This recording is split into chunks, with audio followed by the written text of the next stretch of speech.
Back up, back here. Back here.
Good morning. If we could remain standing and join together in the singing of the school hymn.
Let us pray. Eternal God, the source of light and life and the fountain of faith and virtue, we gather to celebrate the accomplishments of the members of the Trinity-Pawling class of 2018 and send them on their way into the world. We give thanks for the gathering together of family and friends on this beautiful quadrangle this Memorial Day weekend. May it serve as a reminder of those loved ones who could not be with us today. Let us also remember all those members of the armed forces, both here and abroad, who have willingly given their lives that we might live in freedom and peace.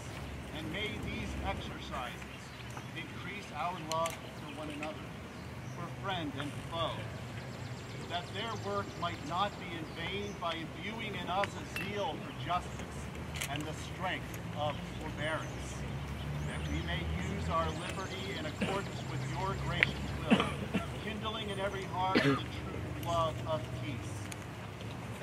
Spirit of life, wonderful counselor, let your presence in our midst make this school a fountain of wholesome activity and true knowledge. To her trustees, grant timely wisdom. To her teachers, the gift of inspiration.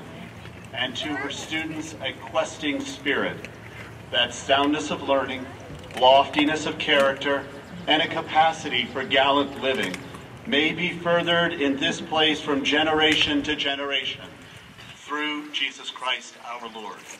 Amen.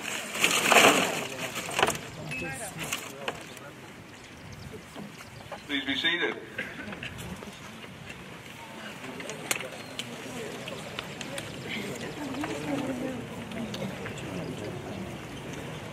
On behalf of the Board of Trustees and the faculty and staff of Trinity-Pawling, I'd like to welcome you to our 111th commencement exercises and this very special celebration of the class of 2018.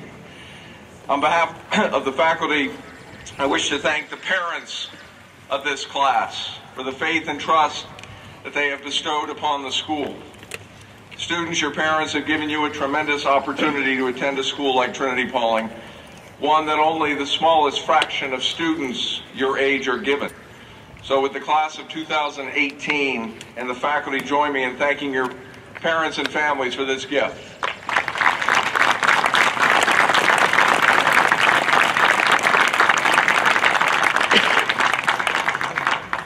course, none of us would be here today if it were not for the hard work and dedication of the group of men and women sitting behind me this morning.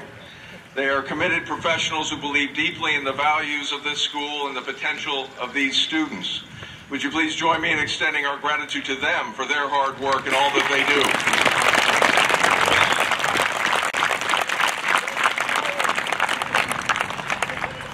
I'd like to take this opportunity to cover a few housekeeping details. First, I would ask that all cell phones be either turned off or silenced during the ceremony. Secondly, we have a professional photographer on hand to take a picture of each graduate as he receives his diploma. If you wish to take your own photographs, I would point out this roped-off area to my left here as a good spot for such photos during the diploma process. Lastly, we have water in buckets around the ceremony site, and restrooms are located in the Gardner Theater, in Cluett, and in the Dan Academic Building. I must confess, I'm a little groggy this morning. I was up several times in the middle of the night taking phone calls, inquiring about the sale of the property. So, thank you for that. We're here, of course, to celebrate you, the class of 2018. Yours is a special class, one with its own character and collective sense of self. Classes have a way of standing out as collective entities, just as individual students stand out in the memories of teachers who taught them. In my career in education, I've seen many different classes graduate. Sometimes for me, classes begin to evoke movie titles in terms of how I remember some of them. Now, since I'm of a certain age, these movie titles tend to be of a certain age. There was one playful class that will always remind me of Ferris Bueller's Day Off. Another similar class, one not as colorful, that reminds me of Catch Me If You Can. There's the class that evokes memories of a beautiful mind. And since every class has its opposite, there's the class that stands out as Dumb and Dumber. There was the Groundhog Day class, and one that was simply the sum of all fears. So what movie title shall we ascribe the class of 2018? I have to be honest with you, at the end of last year, the titles in the running for your class included Crash and Oh Brother, Where Art Thou? Meaning that no one really knew what your class was going to do. And I will admit, for some, the expectations were not as great, and that is admittedly unfair. After the first few weeks of the school year, however, there were rumblings through the hallways of Cluett and the Dan Building. Something was amiss in the early expectations of the class of 2018. You were not adrift without goals. On the contrary, you emerged this year as a class full of leaders, of thoughtful protectors of the ideals of the school, of young men dedicated toward your own growth and your classmates and of the school. So in my mind, the movie that I will associate with your class is The Incredibles. You were the class that secretly harbors superpowers that were concealed from those of us who thought we had you all figured out. This is the class, for example, that has not lost a single member during the course of the year, which is,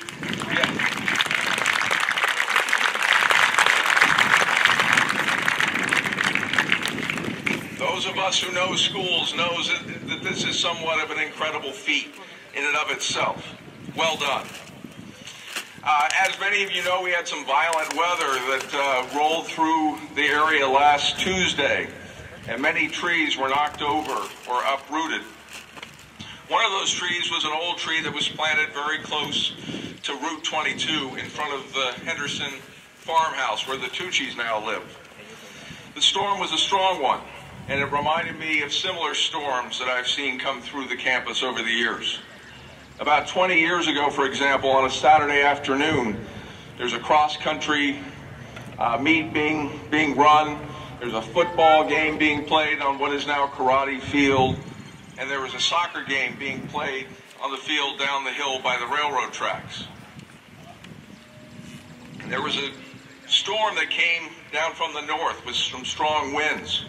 And I was watching the football game at the time, and I heard a loud noise and looked back to the farmhouse where I was living at the time with my family, heard a loud crash, and watched as a giant tree fell right into the house. After going in and making sure that Mrs. Taylor and my two young children were all right, I surveyed the damage. What I first noticed is that the tree, like the one that fell 20 years later, just last week, was hollow on the inside. On the outside, the diameters of the trunks of both trees were very large, reflecting their age. They were big, heavy trees that had looked reasonably healthy from the outside. On the inside, however, they were rotting and had lost much of their original mass and substance. In the case of the tree that actually hit that house 20 years ago, it hit the roof at a place where its impact was absorbed by the beams of wood that were supporting the roof. The farmhouse was probably built in the late 1700s, early 1800s, and the wooden beams supporting the roof are made of cherry, one of the hardest and most durable substances available for construction at that time. So when the large tree hit the house, it was a test of which force would be the more durable. The large tree being driven by wind and gravity, or the stable, sturdy beam that had been in place for nearly 200 years. The house shook, but it did not break in any way. New shingles and some minor roof work were required, but the structure of the house withstood the force of the tree. Part of the reason that the tree did not destroy the house is that the tree had begun to erode and the house had not. Materials matter. Health matters. Foundations matter. The tree image is a metaphor for your life as you move on from Trinity-Pawling and through adulthood. Like the felled trees, your character can erode from the inside if you don't take care of it. This erosion can happen over a long period of time, or it can happen suddenly. The erosion of character over a long period of time is more insidious, however, because it can happen without one necessarily being aware that it is happening. It occurs when corners start getting cut, a lie said here or there, or a self-centered act that fractures ethics, trust, or relationships. The point is that it can happen, and unfortunately it happens often. The erosion of character happens when we place it in the back seat, when we lower our character in terms of priorities in a given moment or situation. It happens when we place other goals ahead of it in terms of its importance. In a tree, the erosion begins at its foundation and spreads throughout the fullness of the organism. To the outside observer, the tree looks fine, perhaps even healthy. Inside, however, the tree is slowly losing its strength, its fortitude, and ultimately its way of being. There is a distinction, however, between mistakes and erosion of which I speak. Mistakes happen to all of us because we're not perfect. We're not built to be perfect. We make mistakes. Yet mistakes are mistakes because we are aware that they are mistakes. Our character guides us to be bothered by our mistakes. Our character allows us to learn from mistakes so we can avoid them in the future.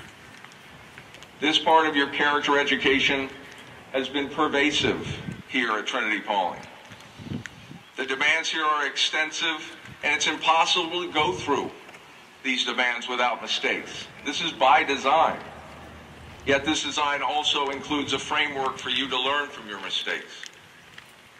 When you leave here, you leave with this framework. It's up to you, though, as to whether or not you will take this framework with you. What will you become? Will you be like the tree that falls under the force of winds and challenge? Or will you be the strong and sturdy beam that stands the force of challenge and distress, supporting all who depend on you? As you prepare to leave here, try to hold fast to some of the larger lessons that you learned here. If the school has left you with something, I hope that it's an awareness that each of you has your own special gifts and talents, that seemingly little things in life are an opportunity to exercise your character each and every day, that hard work and a positive attitude and attention to detail, you can accomplish just about anything. Character matters, and it matters deeply, and that the friendships that you have earned are gifts to be treasured. 89 of you will graduate today. Never again will the 89 of you be in one place together. The class of 2018 will always be remembered as its single entity, but from now on, it will only exist in fragments. Some of you will return for reunions or a game, or maybe even a job. My challenge for you is a challenge to your future. Stay connected to one another. Stay connected to your brothers. Stay connected to this place. Find ways to give back by coming back and by being an active alumnus. Doing so will enrich your life in the future years. I promise you. Congratulations to the class of 2018. We're proud of you.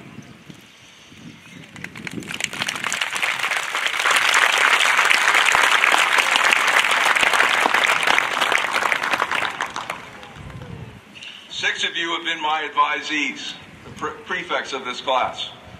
I've enjoyed working with you and learning about the school through your eyes and aspirations. You've given me good advice and shared valuable insight about your experience and that of your peers. And I've certainly learned from you. We have often heard of some individuals referred to as natural leaders. To be honest with you, I've never really understood what that term really means. In my mind, leadership is a discipline that is learned, tested, and nurtured. It's not easy, nor do I believe it's necessarily natural. Leadership positions reveal strengths, weaknesses, and potential. Leaders, moreover, grow in their abilities over time, where they shrink like a violet under the glare of scrutiny and accountability. This year's head prefect is wise beyond his years. He's wise beyond his own self-awareness, which is one of the most impressive and compelling characteristics about him. When I asked him recently what he discovered about himself through his year of high-profile leadership, he sat thoughtfully and remarked that he learned that leadership must flow from self-awareness, from awareness of who he is, wisdom beyond his years. When I think about the qualities that have defined his leadership, there are many adjectives that come to mind: humility, compassion, insight, servant-hearted, intensity, standard-bearer. Yet there is another adjective that jumps more quickly to my mind, at least: courage. Joe is a courageous leader. He has the courage to share his convictions about how this community could grow more welcoming and open, and in so doing set a tone for the year that was instrumental, in my opinion, to the overall tenor of the last 8 months. He has the courage to stand up against seemingly popular opinion to set a different tone. He has the courage to admit when he is wrong. He has the courage of vulnerability, to show his emotions as a reflection of his self-awareness. He has the courage to hold people accountable to their best selves. One of his teachers recently remarked, Joe has the courage of his convictions and the convictions of the pursuit of excellence in all that he does. It's my honor and privilege to present the McCollum Award, named after the first head prefect of Trinity-Pawling, to Joe Weber, head prefect of the class of 2018.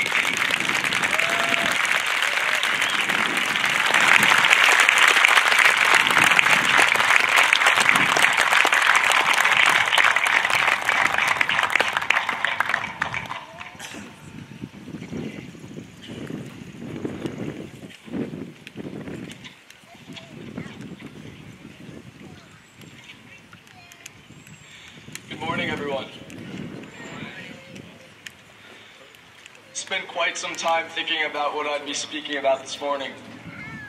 After all, I have a sheer 14 years of memories that I owe to Trinity-Pawling, and I've been granted essentially one bookend moment to tell you all what it means to me. One moment to be truly demonstrative about my time spent here. Well, everyone, it means a lot. In anticipation of this day, I found myself in a panic mode one night in my room. Here's why.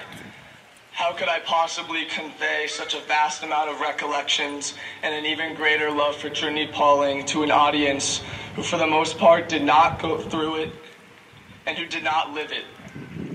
I was completely restless and I plummeted into a deep abyss of reminiscence.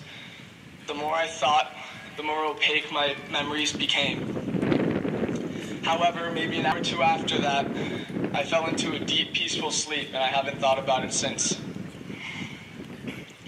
There was a distinct reason why the words eluded me. Frankly, the nuance of this place is beyond words, beyond language. To me, the importance is inexpressible. Through Trinity-Pawling, I found myself challenged, both physically and mentally exhausted, yet part of a group of people that I would call my family. Full immersion at TP quite literally requires blood, sweat, tears, and early signs of sleep deprivation. Still, I wouldn't have it any other way. Trinity-Pawling is a sacred ground that fosters the growth of powerful relationships, irreplaceable ones. It is a place I would argue can only truly be understood by those who went to school here. So, why bother trying to explicate? As these last few weeks came to an end, it became more apparent than ever that saying goodbye is hard. It seems so easy until you try. Strap the memories made here to your hearts, cherish them, value them, and love them. They are yours. More often than not, we as people try to fill our lives with stuff, and yet to say the truth, only a minuscule amount of these possessions offer us the most genuine experience of life, of happiness. Fill your lives with knowledge, love, and experiences, not with senseless matter that will be no more relevant than a ripple in a pond 20 years from now. Class of 2018, no matter where we all disperse, we will have this common ground, and in the end, it will be the ties that bind us. Now, moving forward, I'm sure you're probably sick of hearing my voice, considering you hear me speak every day. Actually, I'm beginning to get sick of my own voice. This is it, guys. Anyways, if you haven't listened to a thing I've said all year, I would hope you would listen now. I swear it's almost over. But before I go, I want to offer 6 pieces of advice for the 6 years I've been a student at Trinity-Pawling School. Are you guys ready? Number 1, you are in charge. There are many things in your life that we have no control over. As complicated as life can be, you can strip it down to this first truth, that you are in charge. It is only you who has authority in the decisions you make. It is only you who can utter the words that roll off of your tongue. It is only you who makes the choice, and it is only you who can own your actions. Your language, decisions, and behavior dictate your story. You are in charge of your attitude. You are in charge of how you handle adversity. It is the smaller decisions in life that contribute to a greater purpose, for good or for ill. Amongst a sea of diversions, opinions, and influence, it is imperative that you stay true to yourself. Embrace this life, own it, love it, and learn from it, because in the end, it all comes down to yourself. You are in charge. Number 2, always leave a place cleaner than when you found it. Seems so simple, right? Well, it is. Make your bed when you spend the night at somebody's house. Push in your chair when you leave a table. Clean your plate. Rack the weights in the weight room when you're done working out. Take the nets off the field when you're done using them. I think you guys get the point. This is the birthplace of respect. Make it a habit to take pride in the little things. Do 11 push-ups when everyone does 10. Literally or metaphorically. Interpret that however you would like.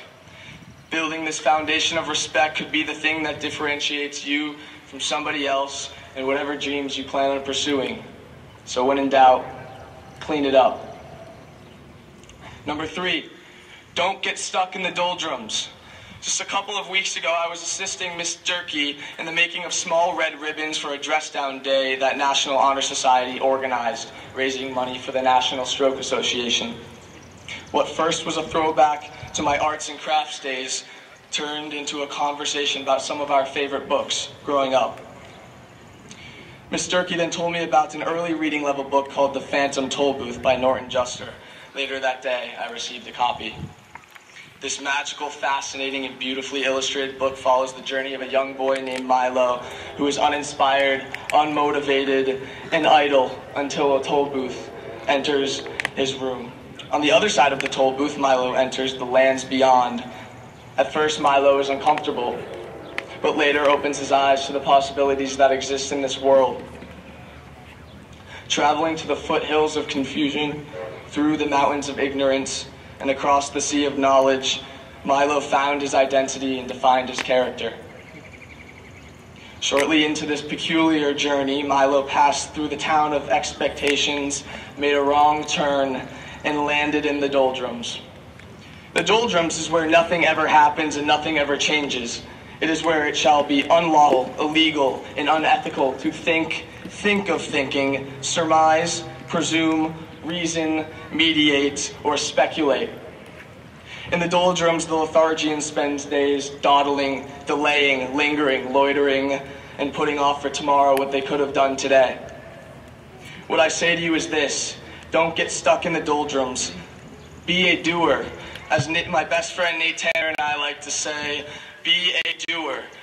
We like to say in the theater that good is the enemy. Be great, or at least strive for it. If you strive for greatness, it will pay off. Just wait.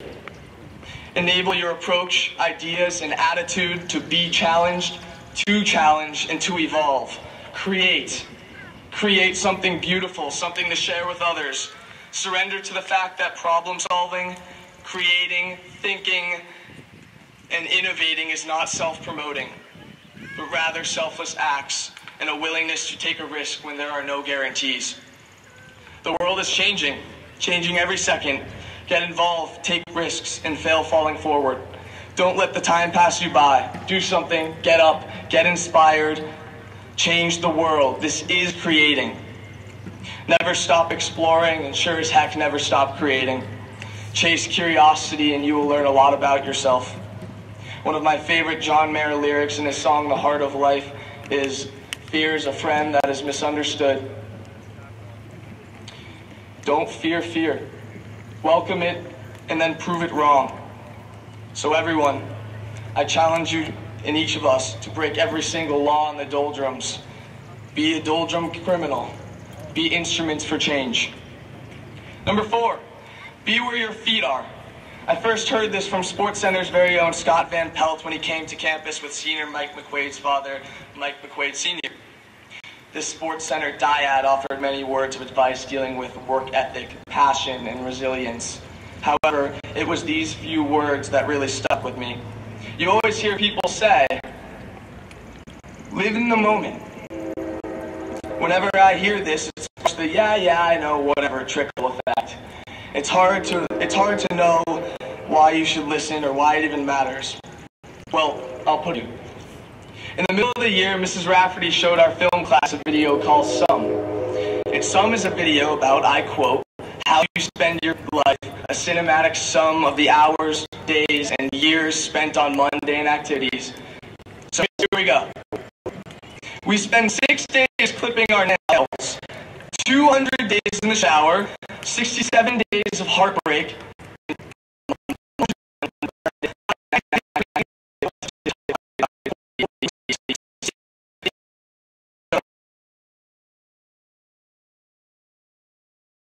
to take my time and slow it all down, like 10 minutes at a time. Scott Van Pelt said something else that stuck with me, and that was that the world isn't waiting for us to enter it. It's not like we're running a race and the world is cheering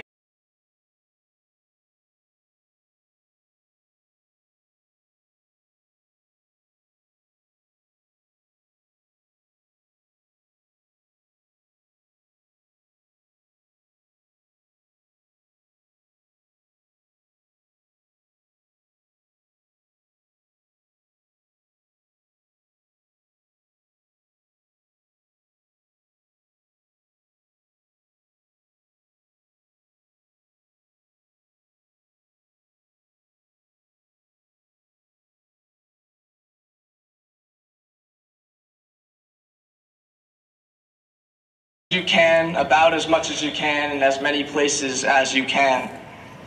When we leave this campus, we will be part of a world that is much bigger than us and much more diverse than we can even comprehend. Of the class of 2018 at Trinity-Pawling hails from the city of Tianjin, China, a coastal city with a population of over 15 million.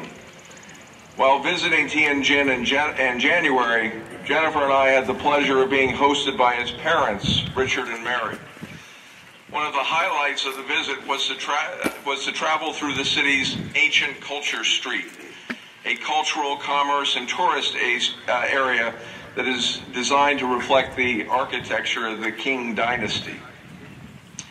On the ancient culture street stands a shop that features the artwork of clay figures Zhang. The Zhang family, ancestors of our valedictorian, have been making small clay figurines for years. The figurines depict various scenes and people from Chinese history, religion, culture, and present day. They are painstakingly created with exquisite detail and vivid color. The clay figures probably stand no more than 7 or 8 inches in height, yet are remarkably detailed. To create a figurine, the artisan must mix and form the clay into figures, fire it in a stove that reaches about 1,300 degrees Fahrenheit, and then polish and paint the piece. Each piece takes about 30 days to create, yet many different pieces are created to make a scene that gives each piece its relational relevance. It's a skill that requires dexterity, patience, vision, attention to detail, and precision. Those who are aware of Peter Zhang's academic prowess can attest that he has inherited the craftsman-like skills of his ancestors. They are evident in his academic achievement on a daily basis. He has a prodigious mind that he has trained to be precise and attentive to small details and large themes. He is an extremely conscientious student who can sustain his focus and attention over long periods of time. He has ambitious academic appetites, as evinced by the 11 advanced placement courses he has taken over his years at Trinity-Pawling. Yet he is not boastful or showy in his academic accomplishments. Rather, his academic career at Trinity-Pawling has been one defined by the creation of a story of commitment, precision, detail, and pride. We know that these same qualities will work to define his studies at Emory University, where he will matriculate next year. It's my pleasure to introduce the valedictorian of the class of 2018, Shunjin Peter Zhang.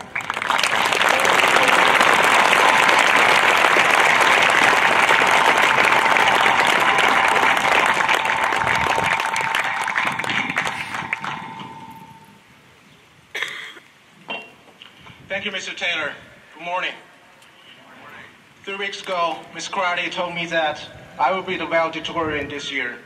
Even though the term valedictorian was unfamiliar and it took me a week to actually pronounce it, and I was scared. 5 days ago, I sat with my English teacher, Ms. Durkee, discussing the speech that I'm supposed to give today. She asked me, "Peter, what would you like to tell everyone about yourself?" I think a moment. I said, "Well, I like to say nothing about myself.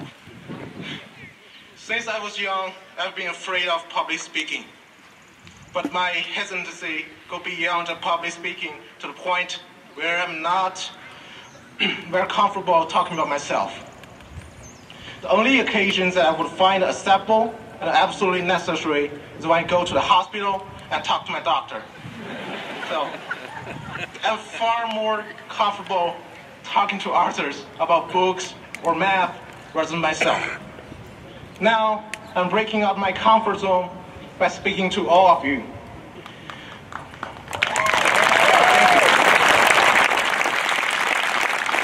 Even though stand here in front of you talking may not be the most comfortable thing for me, I'm glad I've earned this opportunity to challenge myself and break the shackles that have long since been with me. As young adults, we are at an enviable position in our life. We grow up in time periods with incredible opportunities and technological advancement. They may call us millennials, but calling us the internet generation is far more accurate. We've never lived in a world without the internet, cell phone, or Netflix. As we are growing up, so has the rapid growth of the tech world. Even though the oldest member of our class, born in February of 1998, will never know our world without Google. Well, it may be difficult for any of us to rationalize this idea, and even more challenging for parents and adults to understand how lucky we've had it. The entrepreneurial spirit is alive and strong in young people today. Sitting in front of me may be the future inventor or genius engineers. Thus, instead of saying that we ourselves are special, it would be better to say that it's the environment, the era of information explosion, which make us spectacular. We are the enviable generation because the time period has granted us an unlimited number of opportunities which generations before us have never known. We have so many choices and amazing access to resources regarding our majors, hobbies, and even social communications. My classmates, I'm here to encourage you to hold and utilize these great opportunities, which only belongs to us in college. You should try different majors if you find one doesn't work out. Well, if you know nothing about art, take an art class. College is the opportunity to meet and socialize with people like yourself. So join a club and try something new. The new thing you try may be tough to start. You will not be able to understand the teaching of an econ professor. You may find out that art is harder than it looks. And socializing in new circles will be awkward at first. These will probably make you uncomfortable, but don't give up. Walk out of the comfort zone. You can use me standing in front of you now as an example. It's terrifying at first, but the more I talk, the better I feel. Only in this way can progress and grow as young adults. People often think that opportunity is the key to success. It's true, but with so many opportunities and choices, how can we succeed? With all this talk about financial success and entrepreneurial spirit, we can forget that there's more to life than advancing in technology and making money. How can we make our life meaningful? Life is meaningful not because of how much money a person can make or how much fame can build for ourselves. It's meaningful because of the dream we find for ourselves and if we bring those dreams to fruition. Destiny is not preordained. Ironically, great statements and rousing speeches do little. It is easy to be filled with hope and excitement and simply say that your life shall be great. It is easy to forget how you feel right now and fall into quiet complacency. Before you know it, 5 years will have gone by now and you may be no closer to your dreams than you are right now. Sometimes there's luck involved or factors beyond our control in the achievement of our goals, but being consistent in our passion is the key to attaining our aspirations. It's natural that our dreams shift and change as we evolve and grow, but having dreams gives us hope. Hope is a defining characteristic in those who believe in bettering themselves and the world around them. If Trinity-Pawling has prepared for college for the past 4 years or more, now it's time for us to prepare ourselves. Find our dreams and go after them. Today, we finish our high school's pride. Tomorrow, TP thinks of us proudly. Good luck, class of 2018. Good luck, Trinity-Pawling. Real pride. Thank you.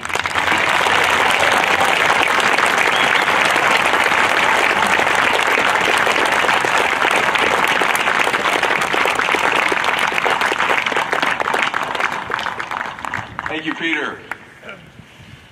The Dunbar Award for Service is given each year to honor Bill and Helene Dunbar, who spent more than 30 years at Trinity-Pawling as assistant headmaster and librarian, respectively. Like the Dunbars, our recipient is selfless, thoughtful, and always thinking of ways to strengthen the school and its community. This year's recipient has been a stalwart member of the faculty and the larger community for over 20 years. During this time, he has made unprecedented contributions to its livelihood.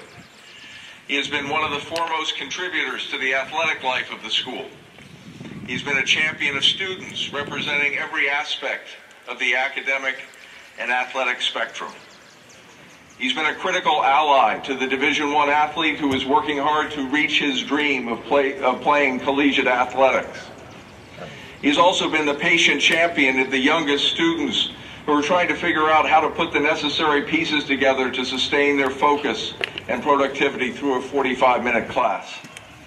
He challenges his colleagues to break down the complexities of a given matter to its more simple core characteristics. In so doing, he adds a voice of clarity, sometimes when it's needed most. Not only does he contribute to the life of the school community, but he has contributed life to the larger community, most recently saving the life of an umpire at Millbrook who had gone into cardiac arrest. For his selfless contributions to the life and culture of Trinity-Pawling School, it's my pleasure to award the Dunbar Award for Service to Jay Kellogg.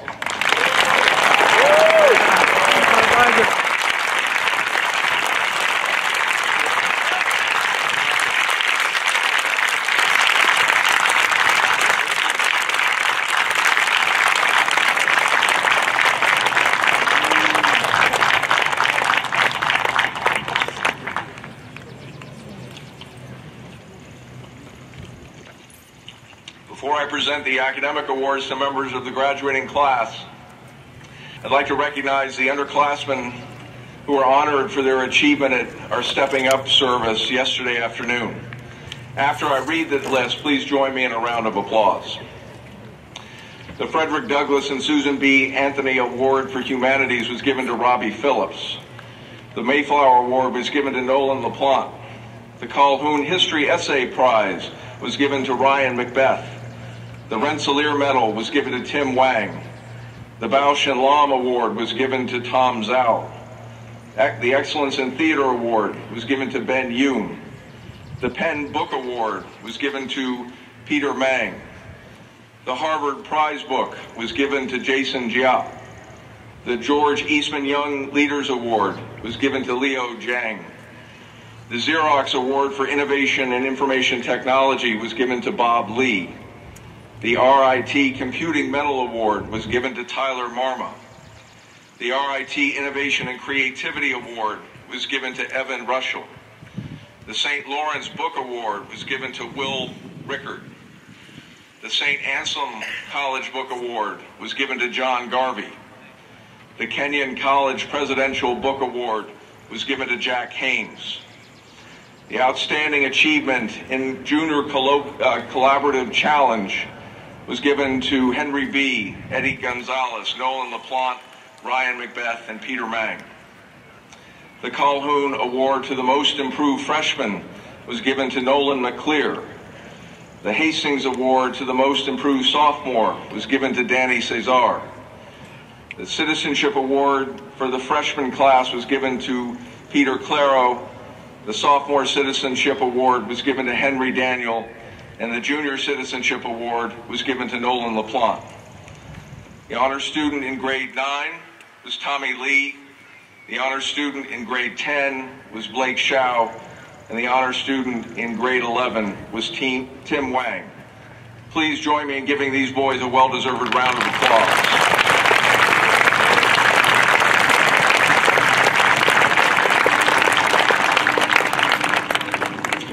I would now like to recognize those members of the class of 2018 who have distinguished themselves by their academic achievements in various disciplines.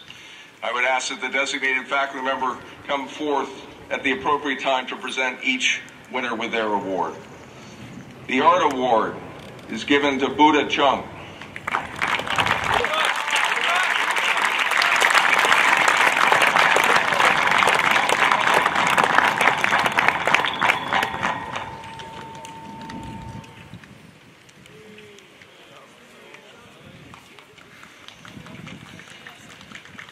The Instrumental Music Award is given to Xander DeSanto.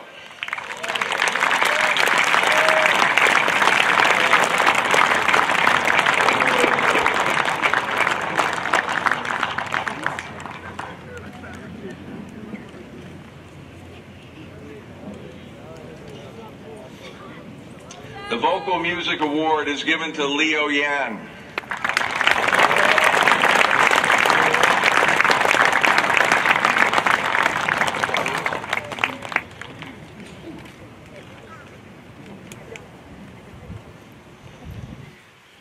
This year's Tenet Drama Award is given to Nate Tanner.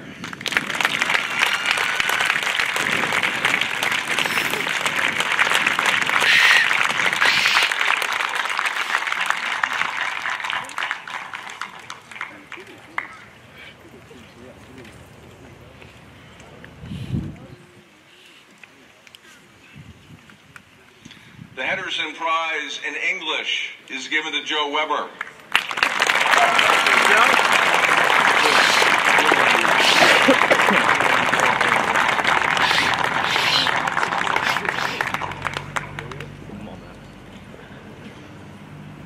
The Norwood L. Pinder Prize in Journalism is given to Jack Irwin.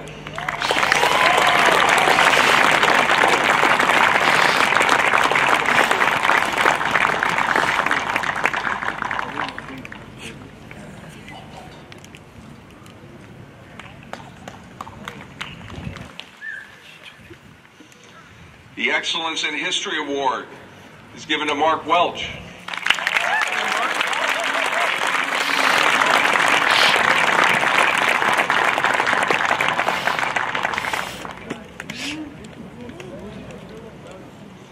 The Religion Award is given to Ryan Devaney.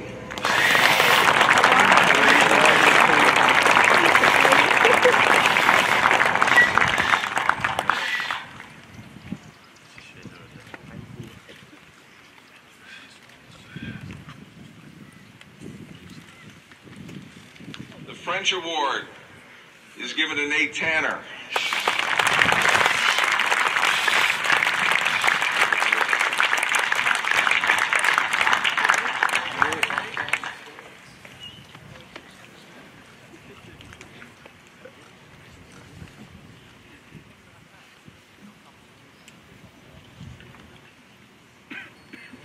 The Spanish Award is given to Mark Welch.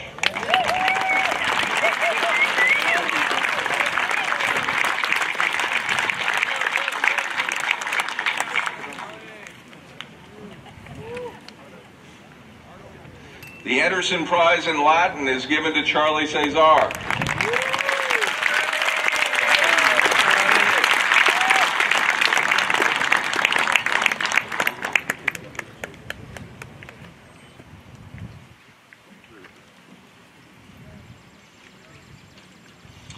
The Archibald A. Smith III Mandarin and Chinese Studies Award is given to Min Sang Ki.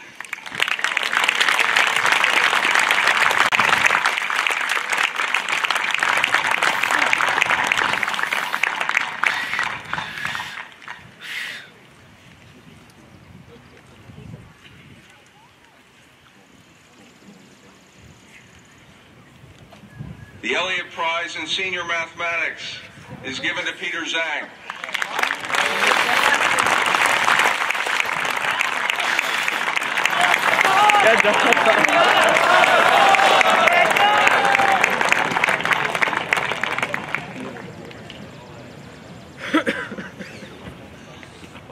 The Environmental Science Award is given to Mark Yang. Oh yeah, Mark!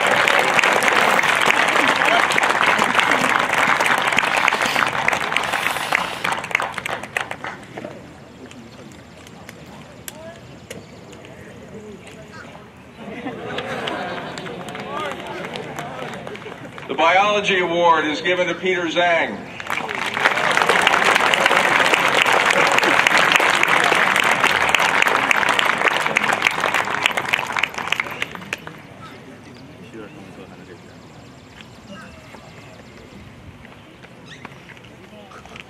The Chemistry Award is given to Ben Verdesi.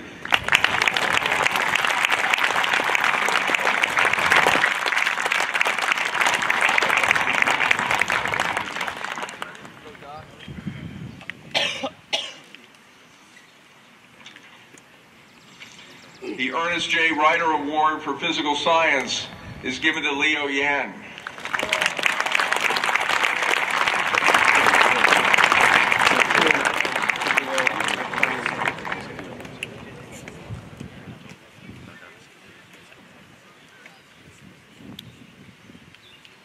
Outstanding achievement in the Senior Independent Project is given to Matt Ernster.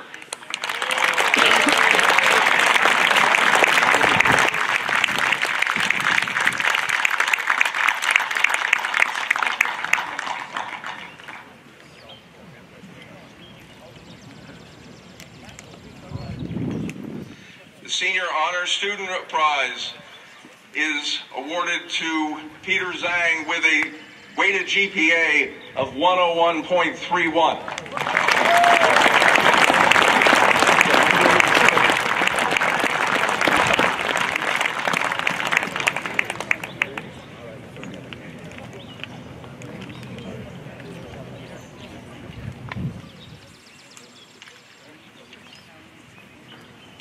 The Headmaster's Award for Excellence is given to a young man who's made a difference in distinctive ways during the course of the year.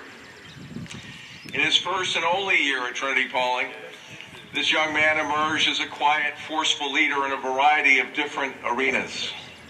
In the classroom, he quietly navigated his emerging awareness of this culture as he worked to figure out how best to leverage his strengths against the opportunities for maximum personal growth. The result was a postgraduate year of consistent growth and commitment to the expectations of the school.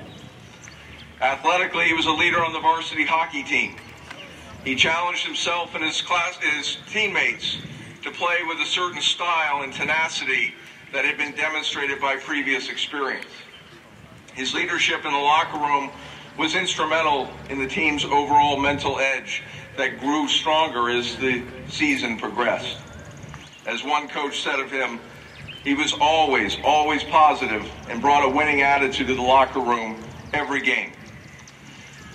We recently recognized him for his commitment to excellence in one of the academic areas. I think it's fairly safe to say that his senior project consumed more hours of work than any other. Yet his determination to the successful completion of the project never wavered. It did not waver because he knew that others were depending on its successful completion. When it was done, his reconstructed and rebuilt 1964 Vespa scooter sold for over $4,000, with all the benefits being donated to Relay for Life in support of cancer research. It's my pleasure to present the Headmaster's Award for Excellence to Matt Ernster.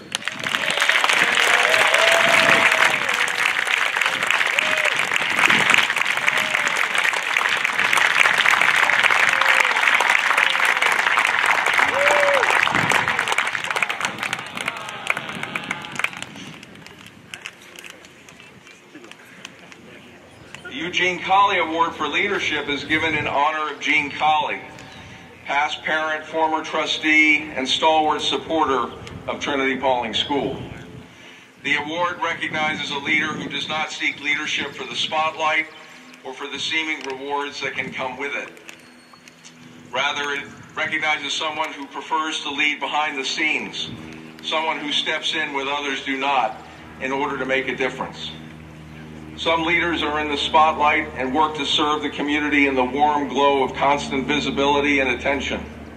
Then there are leaders who prefer to work behind the scenes. Our award winner is comfortable on both stages, but the depth of his leadership and the contributions to the school community have emerged from it have occurred mostly behind the scenes. He's a doer. He has a high-profile role on campus, yet his contributions are mostly evident outside of the profile of that role. There is no doubt, however, that he has this role because of all that he has done and continues to do for the life of the school. In this sense, he's an exemplary citizen. His contributions as a leader become all the more pronounced if one begins to think of what may have happened had he not been engaged in the activities in which he was. the phone calls to alumni from the advancement office would have been significantly reduced without his leadership during times when the school was not even in session.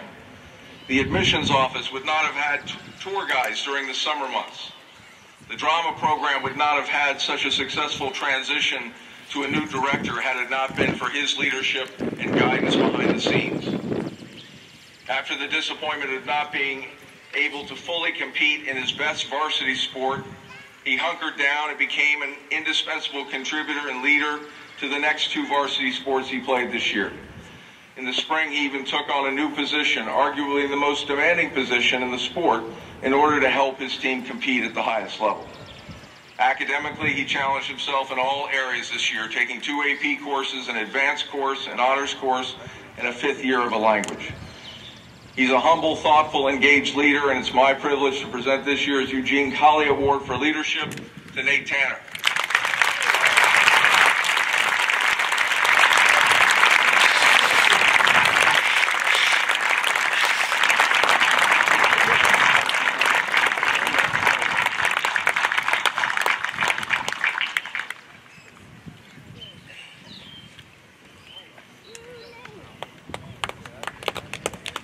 Creighton E. Gatchell Jr. Sportsmanship Award, donated in memory of Creighton, class of 1961, by his brother Bill, a member of the class of 1963, is given to a member of the senior class who best exemplifies Creighton's love for sports and his level of sportsmanship. This year's winner ranks among the top athletes in the school.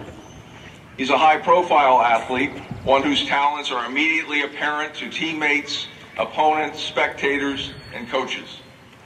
At a time when popular culture tends to focus singularly on the attributes of the star athlete, more so than the contributions behind the scenes, he's old school. Although possessing distinctive skills in the sports he plays, he never missed an opportunity to reach out to younger, less skilled players to help them grow.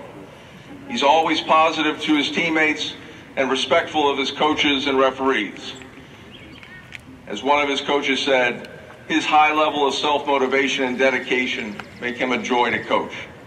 For his commitment to the ideals of this school and to the promise of athletic achievement defined by character and citizenship, it's my pleasure to present the Creighton E. Gatchell Jr. Sportsmanship Award to Chiz Umanakwe.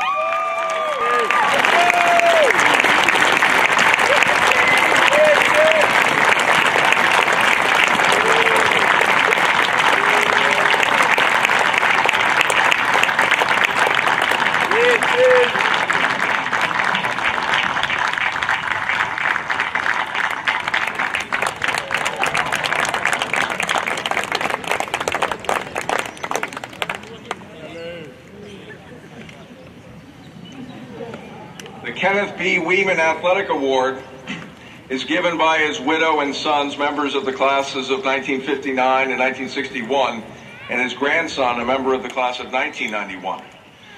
The award recognizes an individual sense of sportsmanship, demonstrated leadership, personal commitment to the athletic program, and to the traditions of the school.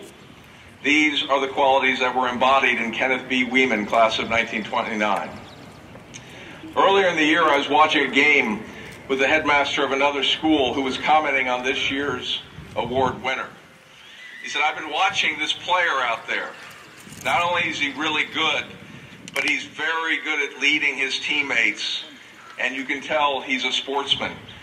I can tell that because one of our players wasn't, and he handled himself really well." And of course, I knew who he was talking about, and I just nodded and I said, "Yeah, that's him." On the JV hockey team, his coach commented that his presence was like having another coach on the ice. On the varsity lacrosse team, his leadership was constant, precise, and unapologetic, as were his athletic skills. For his outstanding athletic ability, his constant commitment to sportsmanship and to the ideals of the school, and for his leadership and maturity, it's my pleasure to present the Kenneth B. Weeman Athletic Award to Mark Welch.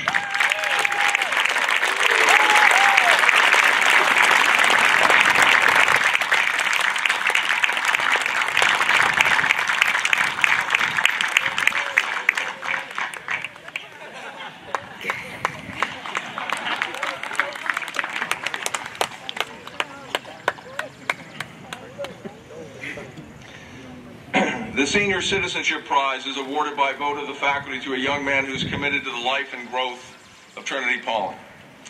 This year's Senior Citizenship Prize recipient is a constant presence on campus. He is and has been fully invested in the life of the school. Not only has he drunk deeply from the waters of the school, but he has replenished the reservoir 10 times over so that others may be fortified. His leadership and contributions are manifested in every area of school life. Academically, he excels and has been a regular participant in the headmaster's list dinners at Gamage House. While he has grown as a student, his teachers have also grown stronger as teachers for having taught him. On the varsity football team, his coaches have commented that he was like having another coach, recognizing things that needed to be done and doing them before they were even aware of the need. In the chapel, his leadership as sacristan was instrumental to Father Robinson in this, his first year as chaplain. He also had the courage to speak publicly about the active role that his faith plays in his life. His constant presence and source of help in the library have people commenting somewhat jokingly, but mostly seriously, that we need to place a bronze plaque on his chair and table where he usually always sits. Indeed, it's difficult to imagine Trinity-Pawling without Charles in charge. It's my pleasure to present the Senior Citizenship Prize to Charlie Cesar.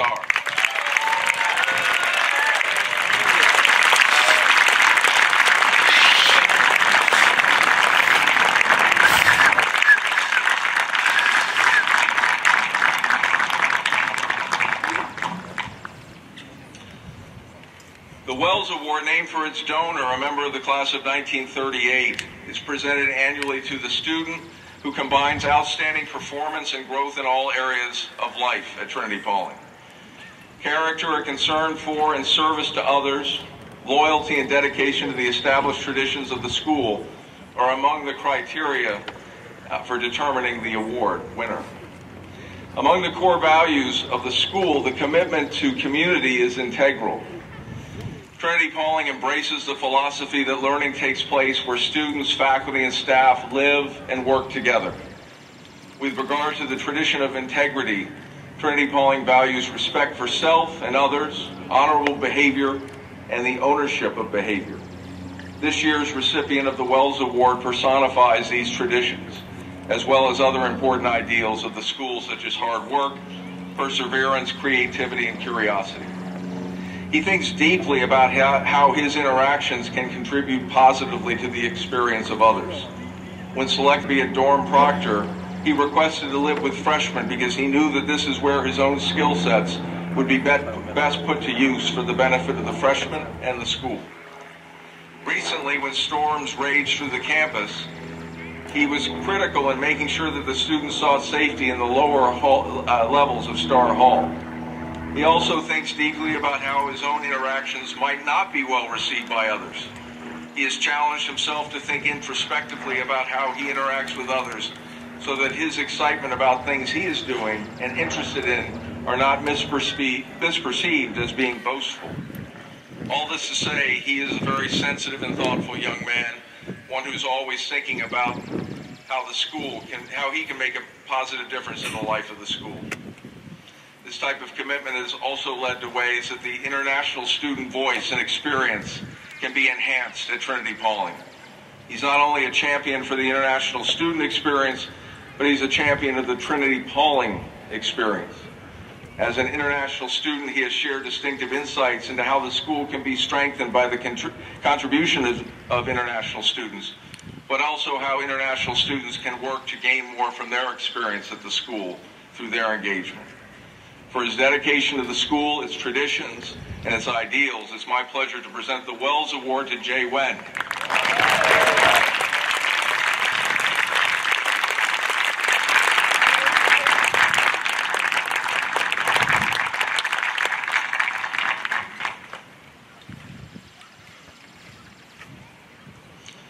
The Kevin Neal Akrish Award is given annually to the junior prefect in honor of the life and legacy of Kevin Akrish, class of 1990.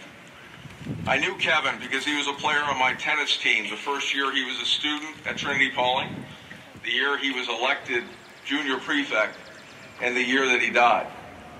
Qualities his classmates saw in him included a strong sense of self-awareness, determination, and humility. These qualities are also found in our current junior prefect. Kevin was a thoughtful young man, never afraid to share his feelings with others. I remember a newspaper article that he wrote in his junior year that described the pain of the anti-Semitism that he felt at his previous school and the acceptance he had discovered amongst his brothers at Trinity-Pawling. Seeing the school through Kevin's eyes enriched the perspective of the community as a whole. Our perspective of the Trinity-Pawling experience has been enriched by Kyle's perspective as the editor of the Phoenix. Acknowledging that the commitment to create a weekly newspaper of creative, thoughtful content is a challenge and a gift in its own right, Kyle shared his poetry with the community, and as such, a glimpse into his own heart and soul. His devotion to the school is evident in all that he does, as is his determination. His leadership as captain of the hockey team was instrumental to the team's success this winter. His leadership strengths flow through his own commitment to the school and his own self-effacing self-awareness. He also has the largest inventory of 1980s and 90s movie trivia of anyone born in 1999. It's my pleasure to present the Kevin Neal Akrish Award to this year's junior prefect, Kyle Miller.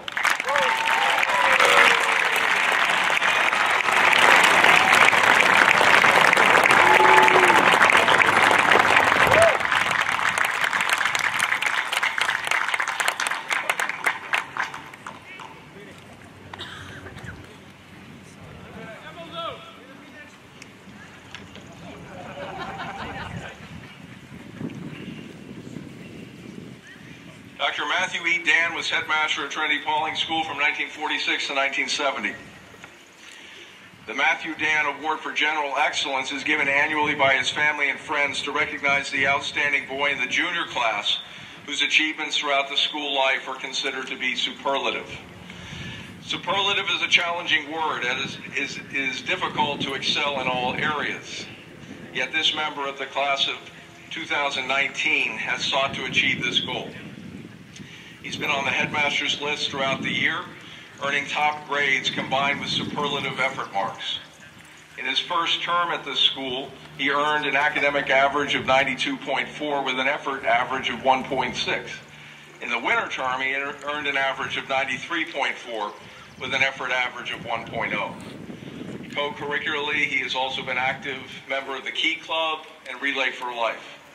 He definitely hit his stride in the winter, an athletic season that saw him excel as the goalie of the varsity hockey team. His stellar season helped position the team for its victorious ride to the Founders League Championship while earning the respect of his teammates and the attention of opposing coaches and college scouts. This year's Matthew E. Dan Award is given to Evan Rushell.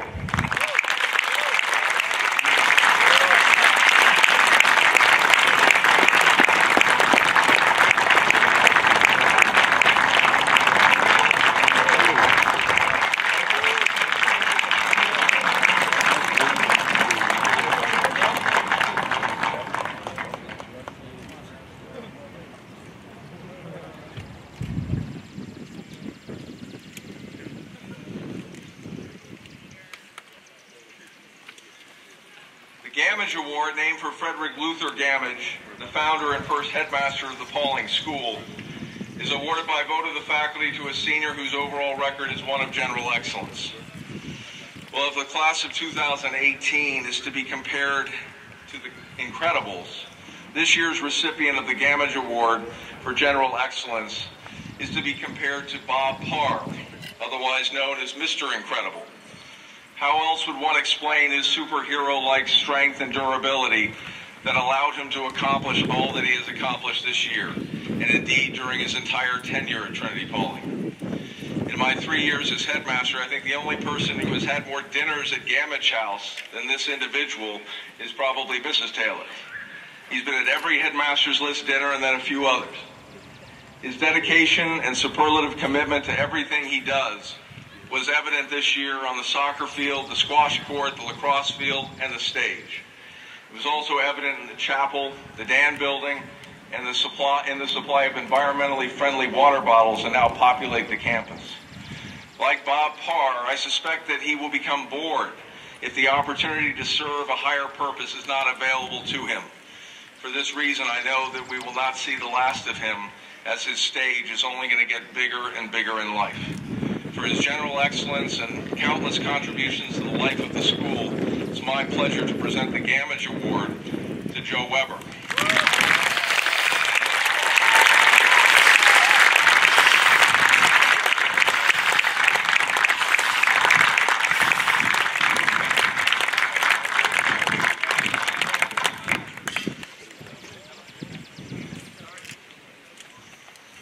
We'd now like to invite the Trinitones to come and sing a song that they've selected,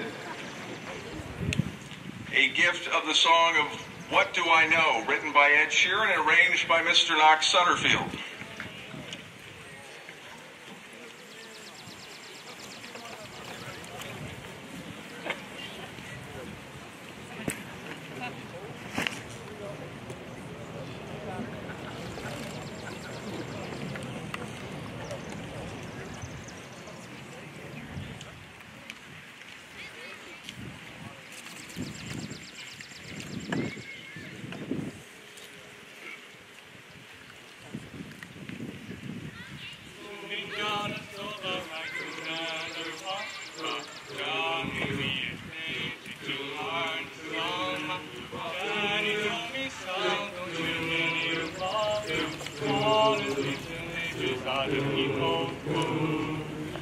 I'll paint a picture that be sad to see. I know when I have children, they will know what you mean. And those are the things my family's given to me. Just love and understanding how to do.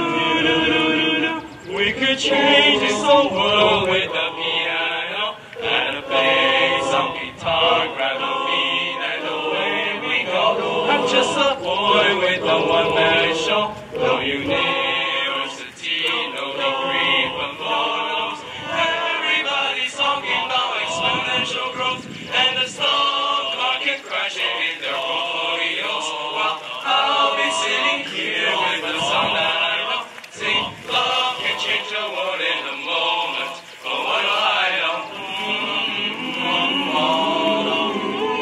Love can change the world in a moment. But what do I know? Love can change the world in a moment.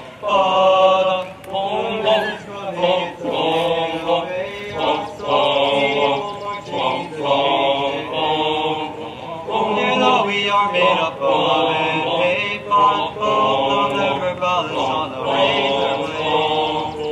I'll paint the picture, let me set the scene. I know how more people following their dreams just wrong. Remember, life is more than thinking your genes. Love and understanding positive.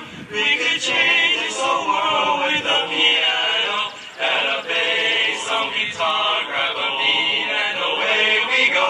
I'm just a boy with a one-man show. No university, no degree, but Lord knows everybody's talking about exponential growth and the stock market crashing in their portfolios. I'll be sitting here with a song that I wrote. See, love can change the world in a moment. But what do I know? Love can change the world in a moment. I don't know. Love can change the world in a moment. I'll paint a picture that be sad to see. I know how more people following their dreams. Remember, life is more than thinking you Jesus. Love and understanding positivity. We could change this whole world with a piano and a bass, some guitar, grab a beat, and away we go. I'm just a boy with a one-man show. No university, no degree, but Lord knows everybody's talking about exponential growth and the stock market crashing in their portfolios. I'll be sitting here with a song that I wrote. See, love can change the world in a moment. But what do I know?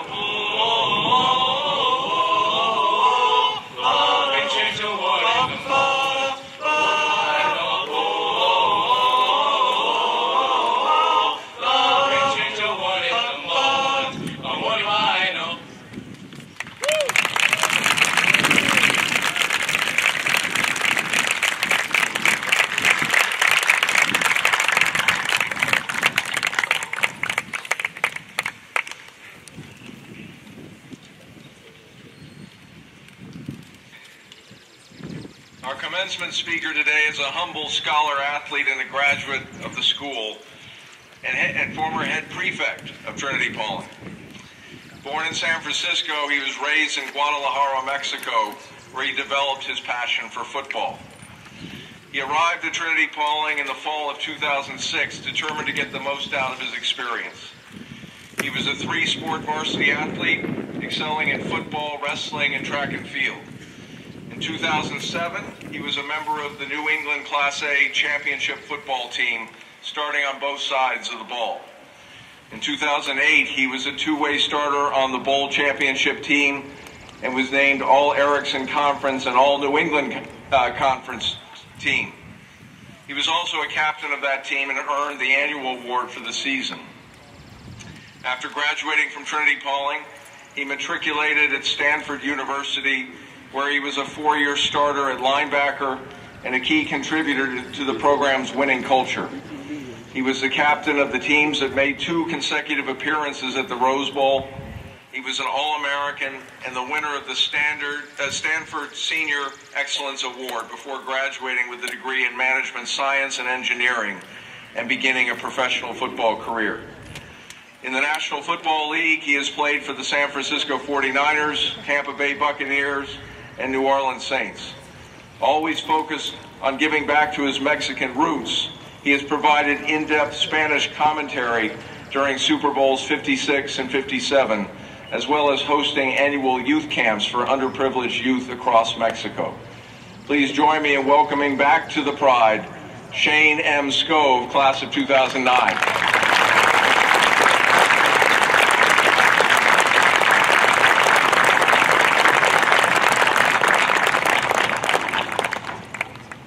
Thank you, Headmaster Taylor. And good afternoon, Trinity-Pawling faculty, parents, and most importantly, the graduating class of 2018. It's an honor for me to return today and share this momentous day with you as you all step forward into your bright futures. I thank you all for this opportunity. If you'll allow me a brief moment, I'd like to recollect on how much this institution means to me.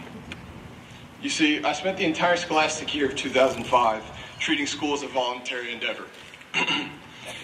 By the end of the year, I had failed to finish 3 varsity seasons and somehow had managed to get a D in Spanish, which is a language I'm fluent in. I viewed homework and class attendance as an optional activity. It's difficult for me to even look back and understand my mentality at the time. So it took a trip 3,000 miles from California here to Trinity-Pawling for me to fix those issues. I found myself here. Fortunately, in my time here, I was able to grow and find myself. I remember sitting in my dorm thinking, here I am, far from home. This will all be a waste if I don't put in the effort to change. I made the conscious decision that things would be different. I would be different. Although I'm certain if you ask any of the most tenured faculty behind me, they can attest to the fact that this change was neither smooth nor instantaneous. I didn't do it alone. Throughout my time here, I was the benefactor of the careful support and guidance of this faculty. You see, we are all byproducts of the effort and sacrifice of those around us. And now I stand here before you, grateful not only to have attended this institution, but also for the opportunity to speak today and share what little wisdom I have gained. A few years ago, I received a call from a stranger, asking if I'd be willing to speak to a young man in a situation similar to mine almost 10 years ago. And I agreed to meet with one of your fellow graduates, Ramon Davis, and explain to him the gifts Trinity-Pawling had granted me. The moment I received that call, my mind immediately reflected on the individuals here who so greatly impacted my life. Mr. McDougall, Coach Karate, Mrs. Reed, and countless others make the conscious choice not only to educate young men, but to live amongst you, offering their wisdom both inside the classroom and in the warmth of their homes. Even as I mention them now, my words still fall short of the praise they truly deserve. I concluded that the greatest way any of us graduates can give our thanks and acknowledge their efforts is through our own contributions to the community around us. That is why the moment I answered that phone call, the opportunity to be a positive influence was my only option. And Ramon, I hope I steered you right and that you found as much growth here as I did. Trinity-Pawling employs a unique effort system as a measure to evaluate your contributions as students independent of your grades. And I remember my own years butting heads with my professors over how much I had applied myself each grading period. Then the epiphany came. The harder I worked and the more involved I became in the learning process, the more independence I found. And most importantly, as you gentlemen would know, the more free weekends I found. Former U.S. Navy SEAL Jocko Willink has a quote that perfectly encapsulates this concept. Discipline equals freedom. I'm certain that all of you have practiced that tenet every day here at Trinity-Pawling. Discipline equals freedom has another application, though, inside our conscious thoughts, the mental component. Learning to have an honest conversation with oneself is something we do all too rarely. Frequently, we convince ourselves to take the path of least resistance, or quickly distract ourselves from that which we consider important. We replace it with things that are immediately gratifying. But if you are able to enact discipline not only in the things you do, but the way you think, you unfetter yourself from the chains of limitation. Determine the things that are most valuable to you. What qualities do you want to live by? What things do you want to accomplish? How are you physically going to accomplish these goals? When you're able to exist in that vacuum, devoid of distraction, where all that is left is you, your aspirations, and the path to them. In my time in the NFL, I remember one day vividly, watching Drew Brees standing in front of a weight room mirror in the middle of one of the most absurd exercises I've ever seen. While the rest of us were lifting weights, he stood before a mirror, literally pulling what I can only describe as an imaginary bow and arrow. I know it sounds absurd, but this is fact. I was stunned by the immense focus on his face. It was as if he was transporting himself somewhere else. He had no concern for what the rest of us thought of this incredibly strange display. So I couldn't contain my curiosity. I politely asked him what the point of what he was doing. What was the point of what he was doing? Matter of factly, he looked me in the eye and stated the exercise is indeed a form of visualization. He was simulating every play from today's practice and pretending like it was the game, inserting himself into that moment, imagining his progressions and when and where he would throw the ball. I'll never forget the immense amount of purpose and vision in his eyes as he described how the drill aided him. And in retrospect, I think that any great athlete who manages to sustain their high level of performance for long periods of time, over a decade in Drew's case, has that deep, fierce internal tenacity. The greater the goal you seek to achieve in life, the smaller the margins become between success and failure. Prioritize the things that will help you achieve your goals first. That is where the discipline comes in. The commitment in executing your process comes next. There isn't anything overtly romantic or appealing about the repetitive grind, day in and day out, about working towards your goal. But remember, that discipline equals freedom. You have to zero in on the things you want to achieve and narrow your focus. Pinpoint the exact things that will take you to the heights you want to reach. Then the question is, what if you're not the third leading passer in NFL history? Does that rule still apply? Well, my experience would tell you absolutely. I've been a captain and an All-American, but I've also been the fifth guy on the depth chart. I've sat in a room with 10 other grown men, seeking the same job as me, knowing that not only would I have to earn my place, I would have to best them in the process. Being fifth on the depth chart is a difficult place to be, so I was brutally honest with myself. I knew I had a month of training camp to make my mark, and I would get limited reps in practice. In essence, not a lot of opportunity or time to make a great impression. So what do you do when time is short and the opportunity is few and far between? I spent every moment I wasn't on the field watching the guy in front of me. I made sure I didn't just know my job, but I knew how it fit into the greater defensive scheme. Being normal and going with the flow like everybody else wouldn't cut it. If someone thought I was practicing too hard or asking too many questions in meetings, too bad. I had an objective, a job to win, and people's opinions were the last thing I was concerned about. Andrew Luck once told me that football was one of the purest forms of meritocracy. On any game day, when you took the field, the single greatest determining factor in your wins and losses was your preparation and your execution. But Andrew's message applies further than football. Sport is simply a microcosm for the struggles of life present us. Life offers both marvelous opportunity and painful misfortune. There have been times where I've been lucky and received blessings I truly didn't deserve. I've also suffered incredibly frustrating setbacks. I've watched seasons disappear to injury, And I'll never forget the day I watched 275 other players get drafted, and I was not. Yet those are merely challenges, and I never let them dishearten me. The discipline lies in your personal honesty. Always be accountable to yourself. Life's problems will remain immovable unless you choose to search for the solutions. Embolden and empower yourself.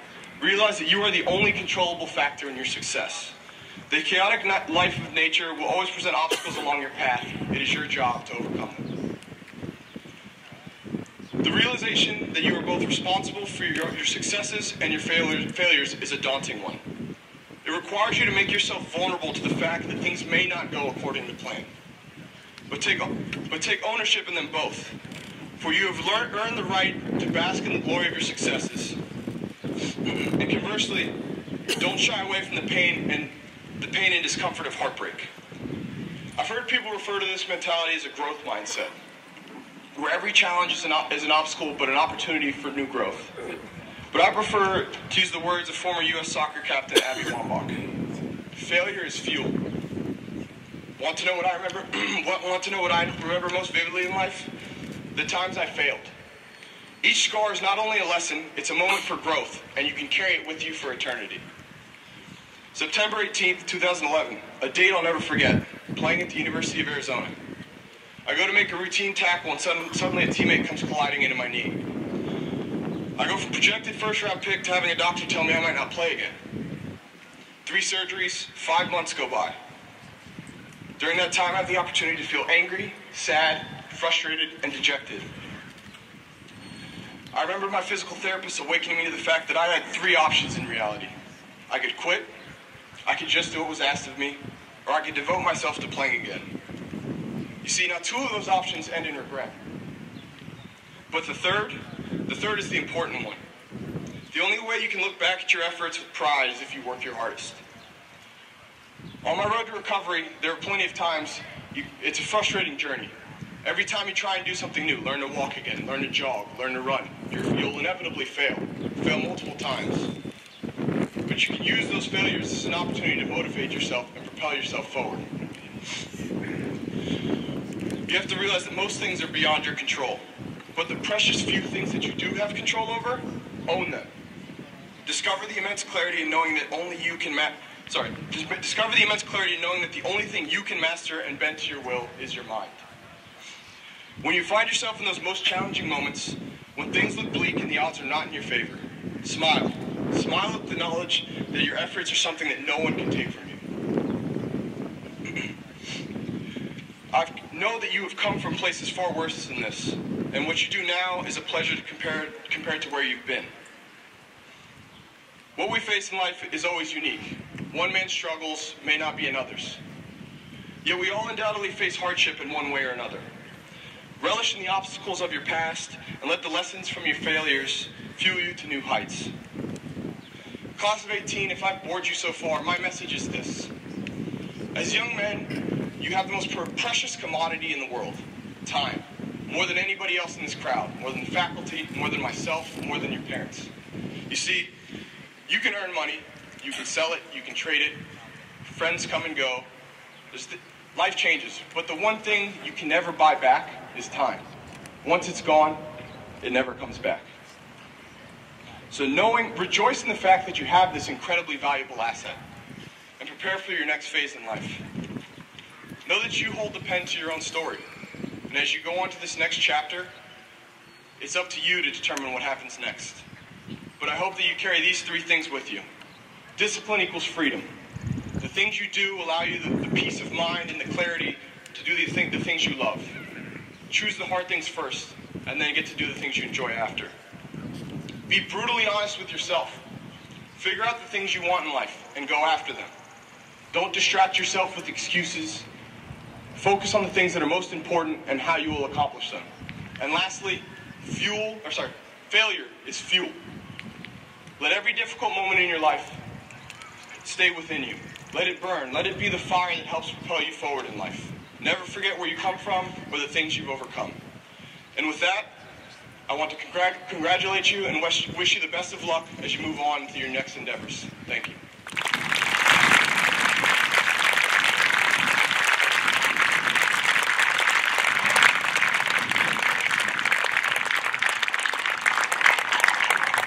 Jane. I would now like to invite Mrs. Elizabeth P. Allen, President of the Board of Trustees of Trinity-Pawling School, to come forward and present the class of 2018 with their diplomas.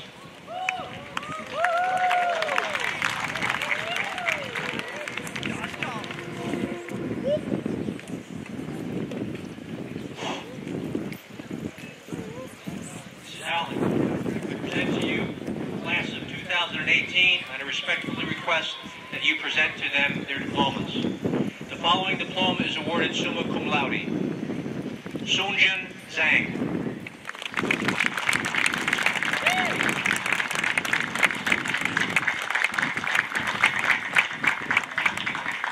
The following diplomas are awarded magna cum laude. Junso Mark Yang.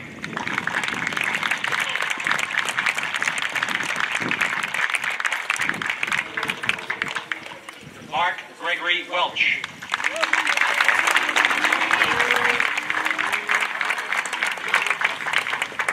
Junhan Yan.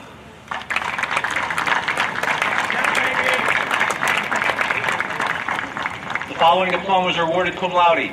Joseph Henry Weber.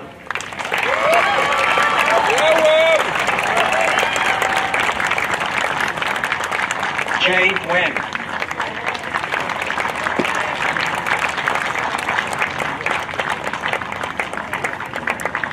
Charles Michael Cesar.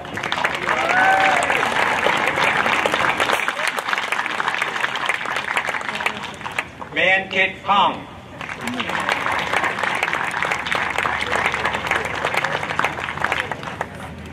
Sojun Choi.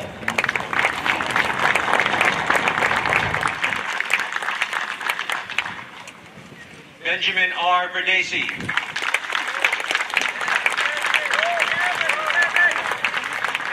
The following diplomas are awarded in course. Christopher Daniel Ahrens.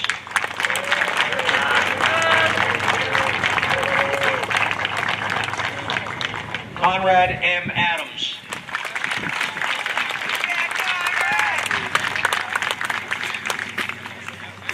Phineas Patrick Adams.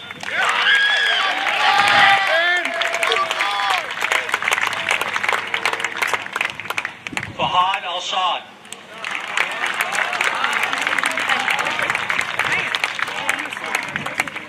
Samuel Butler Arquin.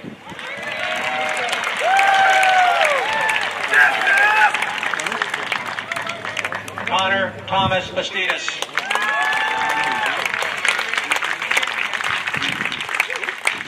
Abdallah Ehab Bakit.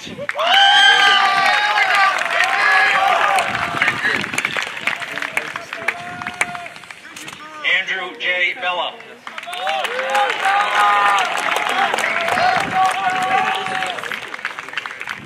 Jake Preston Blackwell.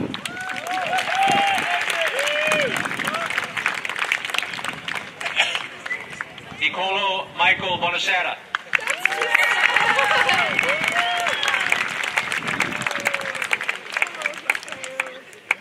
William Franklin Buchanan.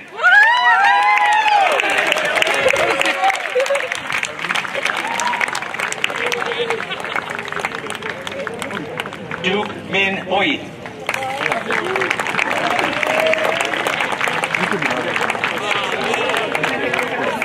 Jazz Burton.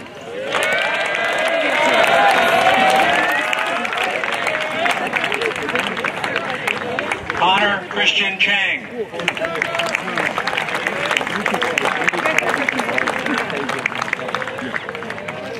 Jiwan Chen.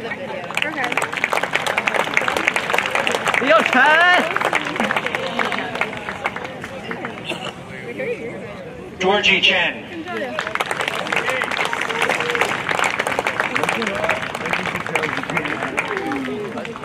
Ho-Sen Chung.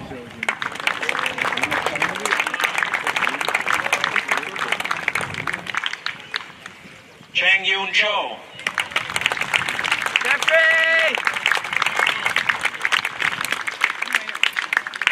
Ching-Hei Jeffrey Chu.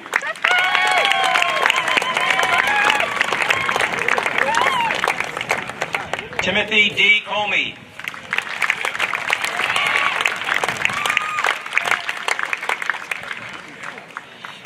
Alexander Cameron Dow Connors Mallory.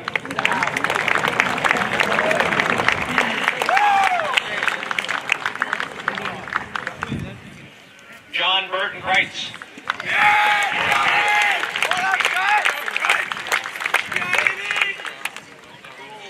Ramon Walter Jamar Davis.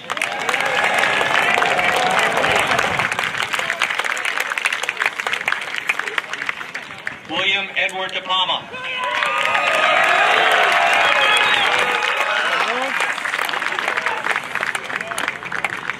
Brian Zachary Devaney.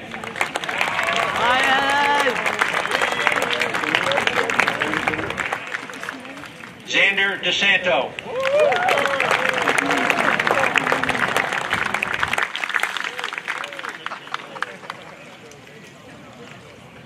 Ridge Robert Driscoll.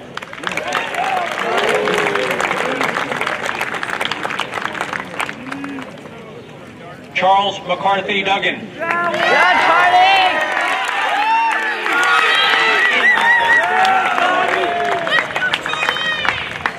Robert Joseph Emig.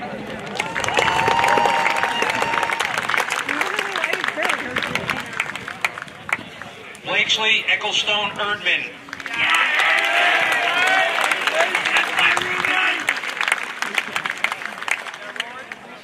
Matthew Bradford Ernster.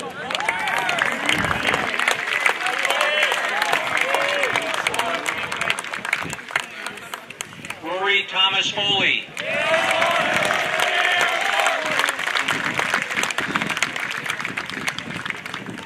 Shkumbim Gitsai.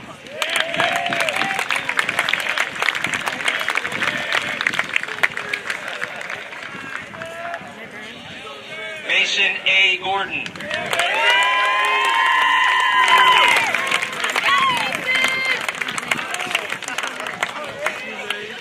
John Cannon Gump Jr.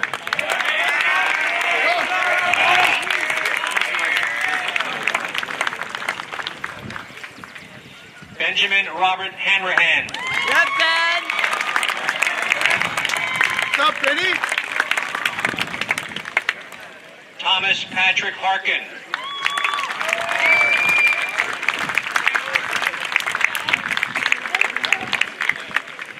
Jack Elio Irwin.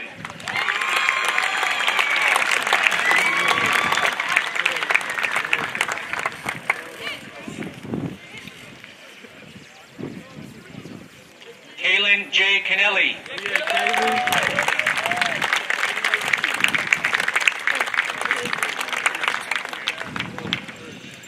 Min Sang Ki.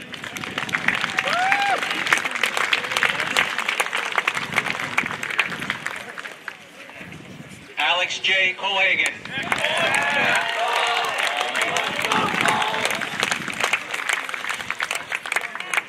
Soon Q. Kwok.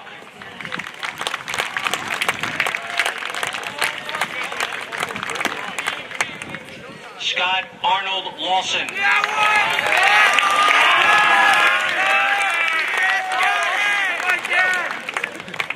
Kai Duke Lay.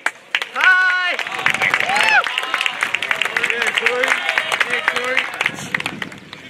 Corey Jason Lee.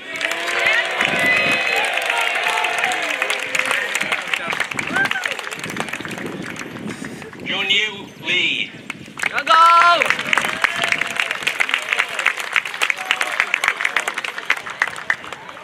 Brendan David James Lundy.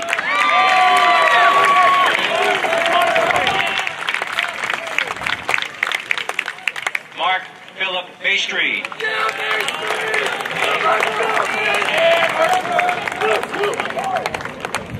Christian Joseph McCarthy Jr.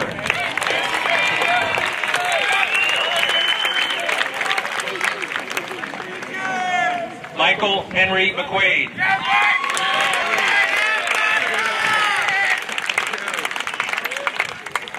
Kyle Erickson Miller.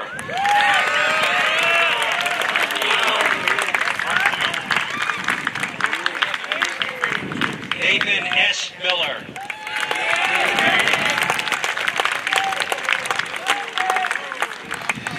Sion Min.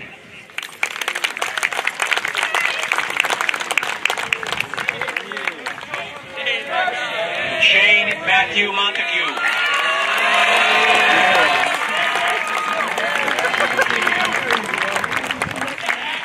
Sung-Young Park.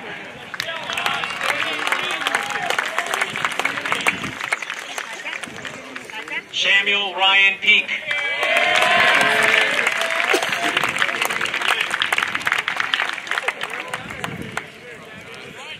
Joseph Russell Peritine.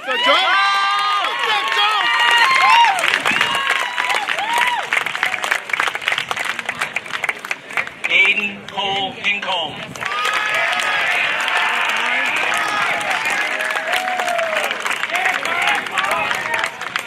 Chi Chu Pong.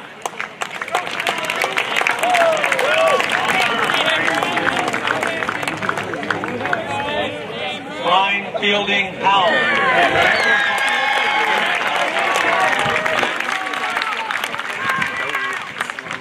Brandon Joseph Redendo.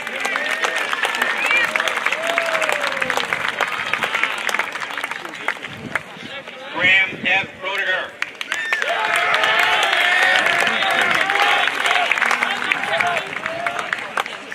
Nikkei Carson Ruddy.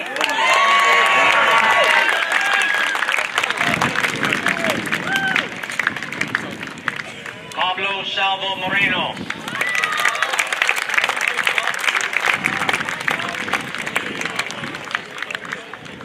Kevin A. Sauceville.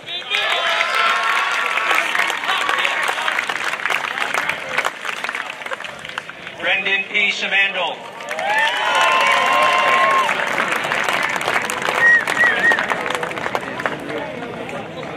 Don Simmons.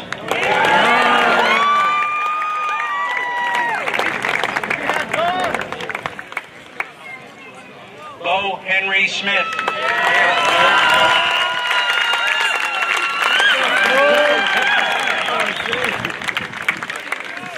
Brian David Smith.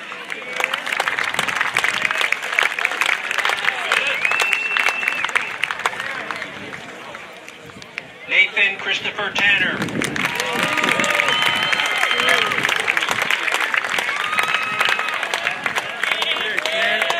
Cameron Swade Tillman.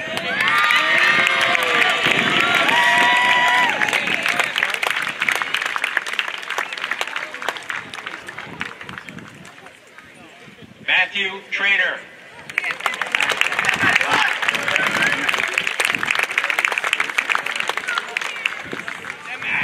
Dewey Tron.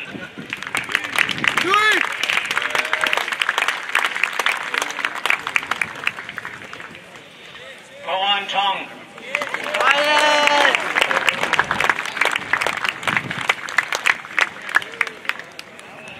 Chizaram Umanakwe.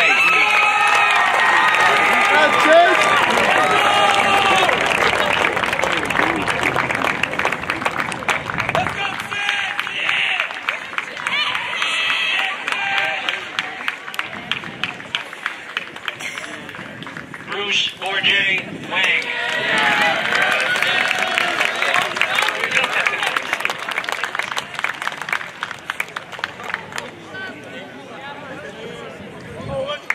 Alexander James Welch.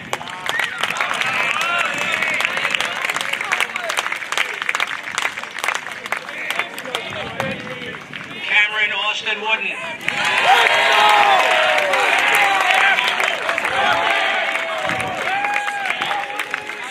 Lap Ken Yao. William!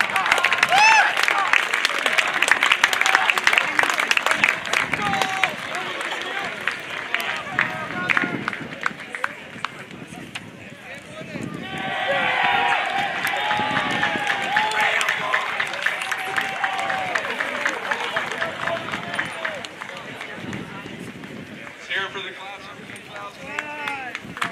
Congratulations.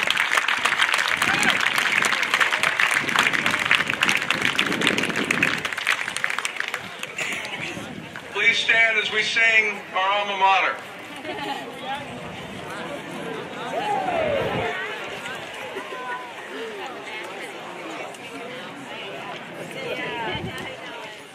And ask the Trinitones to please join Mr. Sutterfield.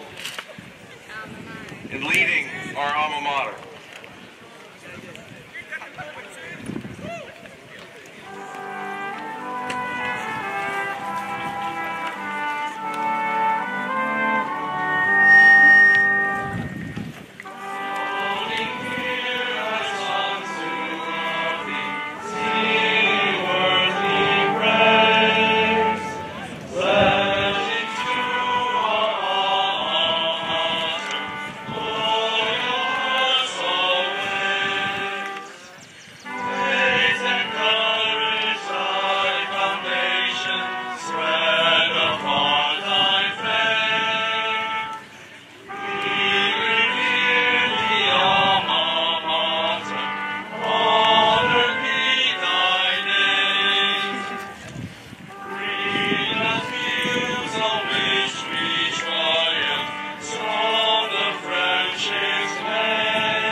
I invite, on behalf of Mr. Taylor, everyone to a reception in Scully Hall afterwards, just down the hill.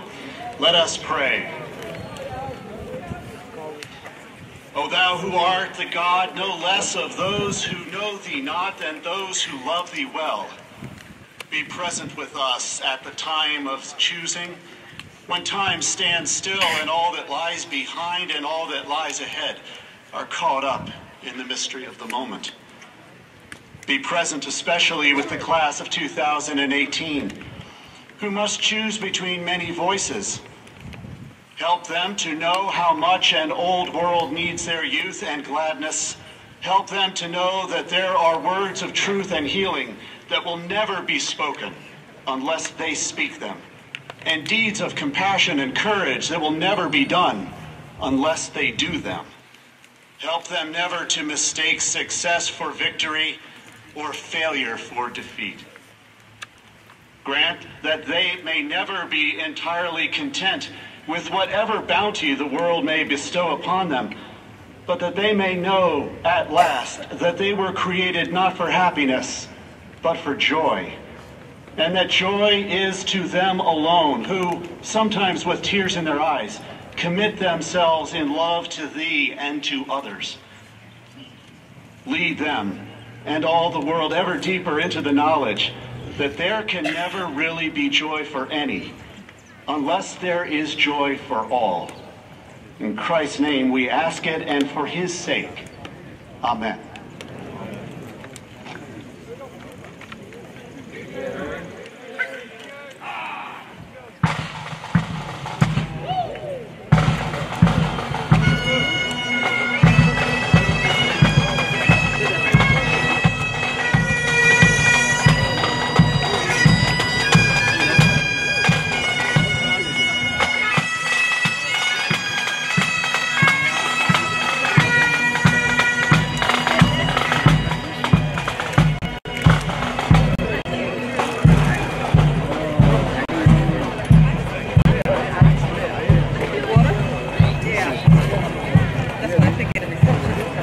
There's a